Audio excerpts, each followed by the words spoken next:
Hello Africa and welcome to this exclusive episode here on DW Africa. I'm your host Josephine Mahachi. I just caught up with the COO of Africa 50, that's Ms. Tshepidi Moremong. How does Africa 50 differentiate itself from other infrastructure investment platforms operating in Africa? Thank you for that question. I think critically the way we differentiate ourselves as Africa 50, as an infrastructure platform, is one, our shareholding. It's two, our mandate, and where it is, we work within the capital structure.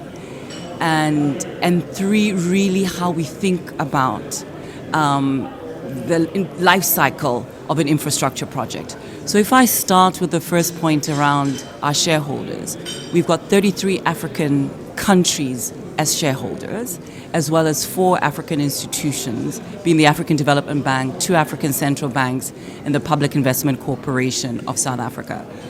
So how does this differentiate us? Firstly, the capital that our shareholders have provided us, we see that as catalytic capital, that we need to multiply and leverage to be able to mobilize additional capital. But importantly, because we've got African countries as shareholders, we're able to unlock.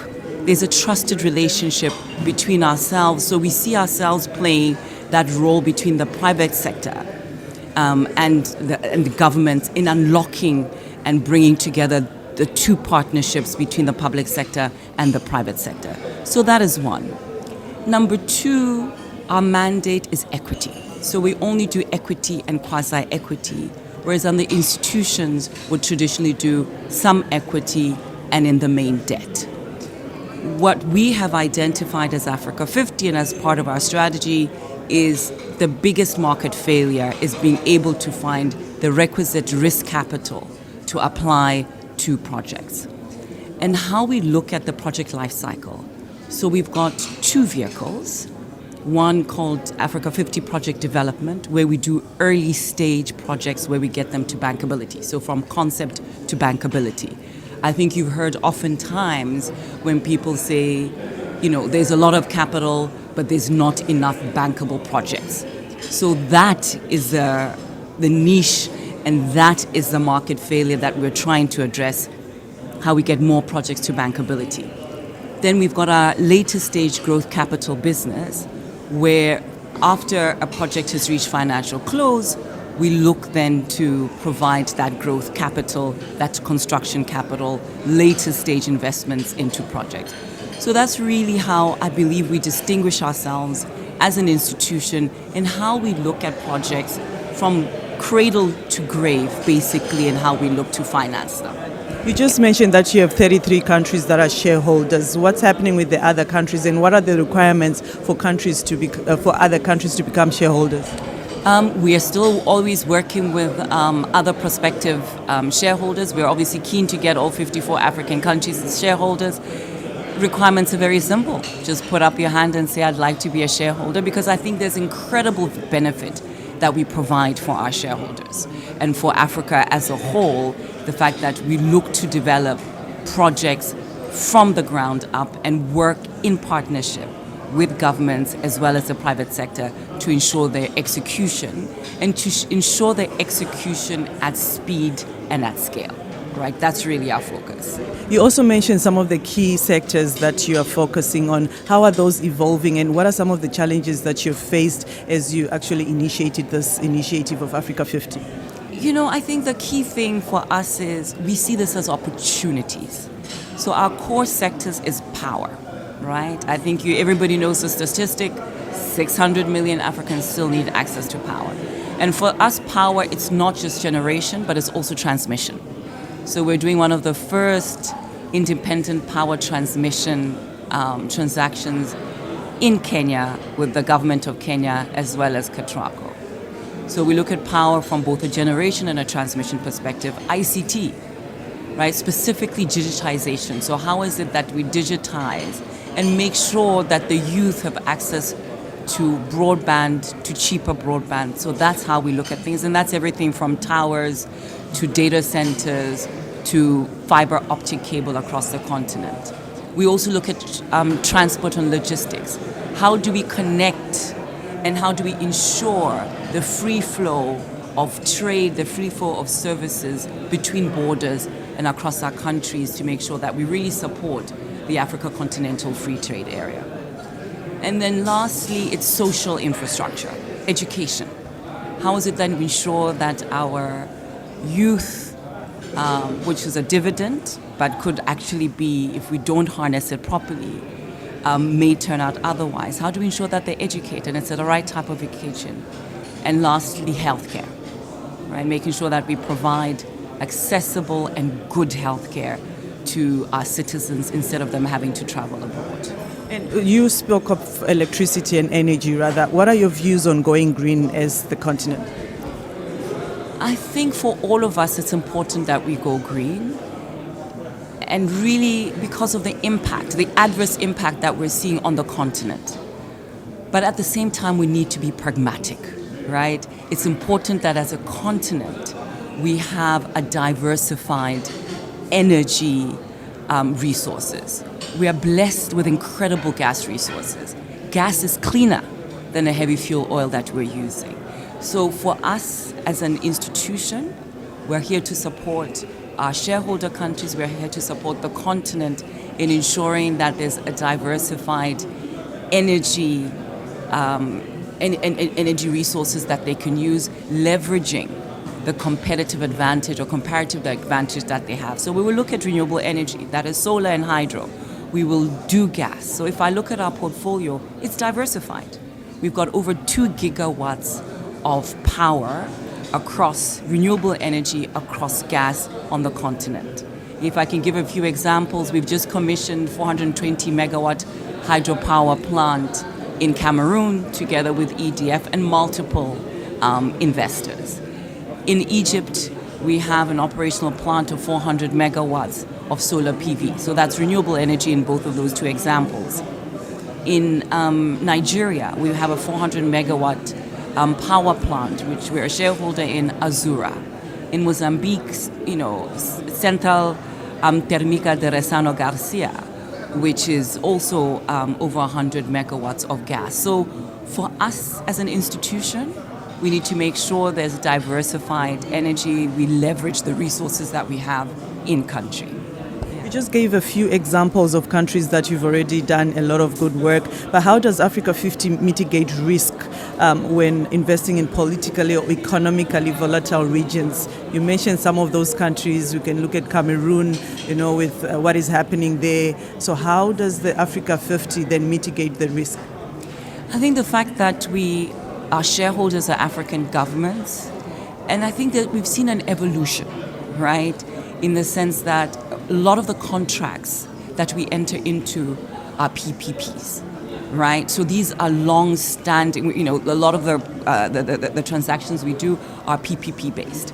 So what does this mean? It means the contracts that we do are long-term 20, 25-year contracts.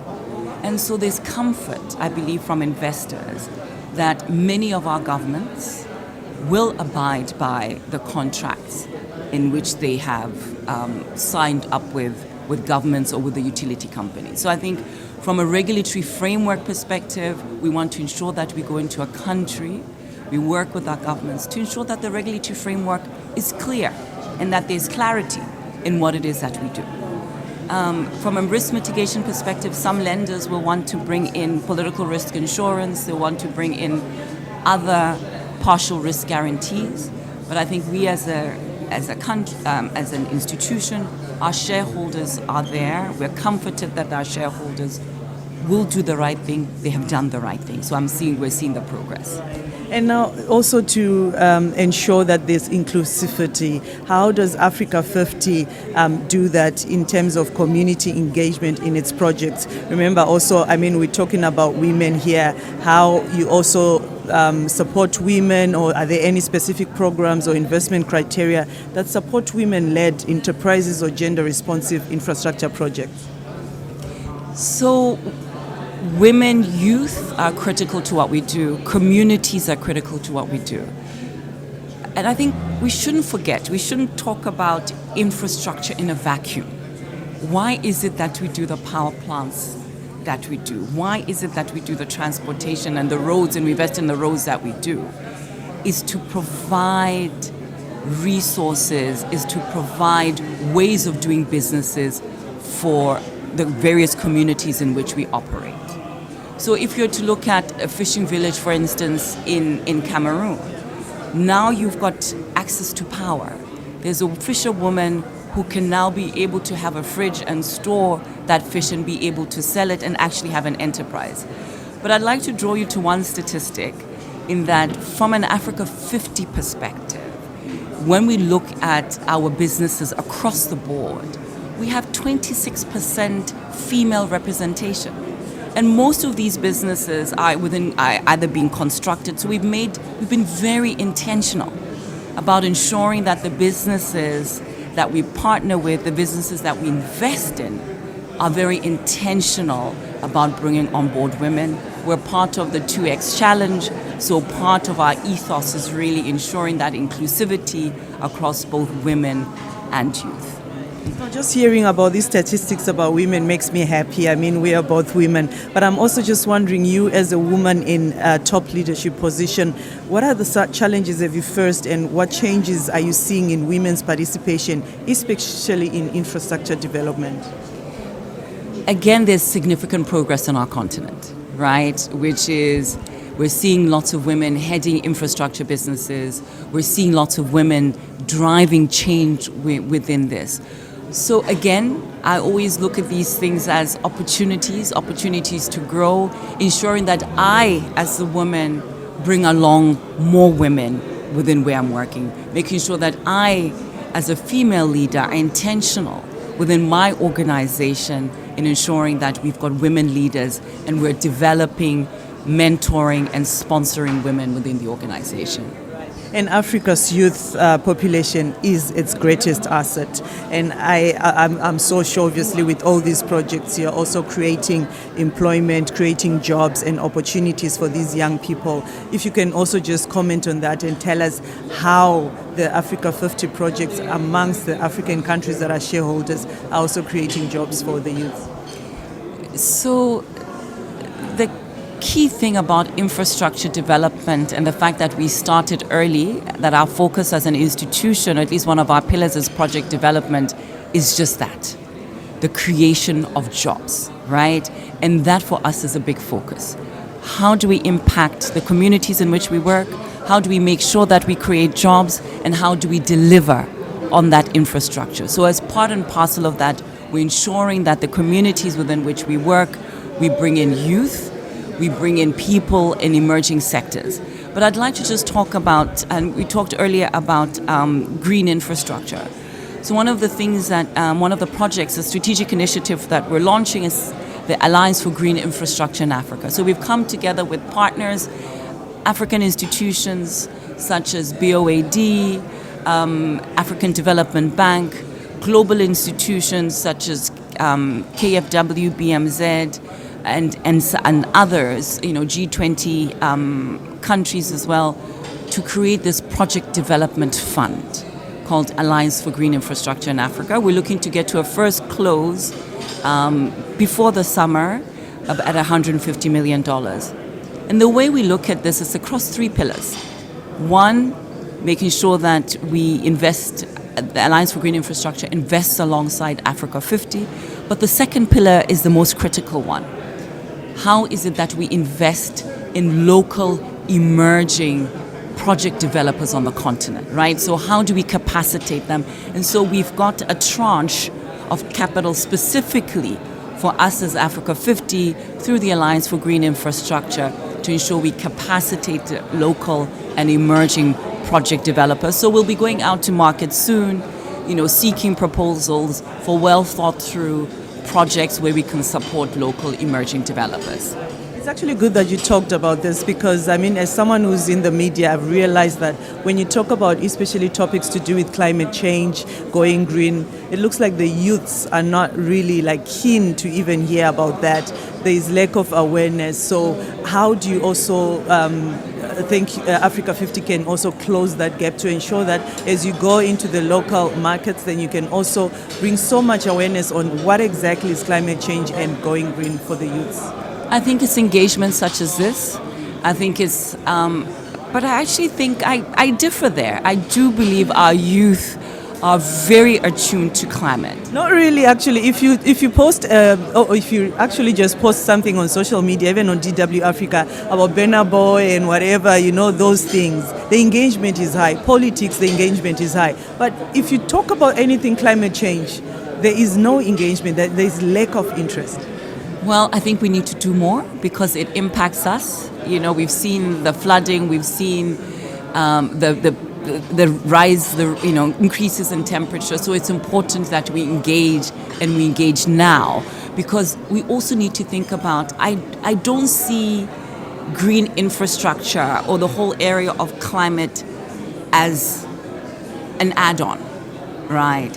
We need to see it as also creating new jobs. We need to see Africa with its vast resources. We've got the highest irradiation on this continent. How do we create centers of excellence around green energy, around green infrastructure? So to me, I see this as, and for us as an institution, I see this as yet another avenue for creating a different type of job that we can bring our youth into. Now, speaking of domestic development, there's also the issue of AfCFTA. It's been taking long, to really see the results. Africans trading amongst themselves. We talk of even visa issues. Traveling from Botswana to Zimbabwe is even more expensive than me traveling sometimes from Zimbabwe to Germany. Why is that so, and what should be done to actually bridge this gap, especially when it comes to working together as Africans? I think one of the things we don't do well as a continent is tell our stories well and tell the success and the work that is taking place. I think over the past few years, you've seen the various announcements, be it from Ghana, be it from Rwanda, be it from Kenya, where it's visa-free travel, right? So I think more and more our countries are adopting these mechanisms, which is contributing towards the Africa Continental Free Trade Area. We, as Africa 50, are doing our small part as well. One of our biggest focus is really around one-stop border posts. How do we enhance efficiencies across our borders? So we've invested in a company in West Africa called Scanning Systems that's developing one-stop border posts. We've signed recently an agreement, an MOU with the Uamoa region, looking at how it is that we enhance one-stop border posts. In Southern Africa, we're doing the same thing, developing together with the government of Mozambique a one-stop border post. So all of these are working towards how it is that we enhance the free flow of goods and services across the borders. Does more need to be done? Of course more needs to be done, right? But is the progress slower than we'd hope for as a continent? Yes, it is. But I think accumulation of all of these things will get us there. And I'm really hopeful that as all of us, as partners, as institutions, be it AfriExim, TDB, BOAD, AFC, we will all come together, we're all working together to ensure that a lot of these African initiatives we're driving together as African institutions. Now for your parting words, if you can just speak to Africa directly in terms of Africa 50 and also the projects that are in the pipeline. We have an exciting opportunity as a continent. I think for Africa 50 as an institution, we're here to do our bit in driving infrastructure development on the continent. But more importantly, there is success, right? We as an institution, we've been operational for just 8 years. And in those 8 years, we've done 29 projects across 28 countries. That's significant. Is it enough? No, it's never enough. But it's important that we partner. It's important that we unlock domestic capital. And we have been a leader in this. We've been able to bring in 20 African institutions into one of our vehicles. And we're very excited about this. So Africa is for us to develop, it's for us to be focused on, it's for us to ensure that we change that narrative, and it's engagement with media like yourselves that hopefully will help us ensure that the narrative on the continent is one of opportunity, and it's one, importantly, that really highlights the successes we're having. Thank you so much, Chief Operating Officer, Africa 50, Tshepidi Moremong, for joining us here on DW Africa. Thank you very much. Much appreciated. There you go, Africa. I've been speaking to the Chief Operating Officer of Africa 50, Tshepidi Moremong. My name is Josephine Mahachi. Until the next one, it's bye for now.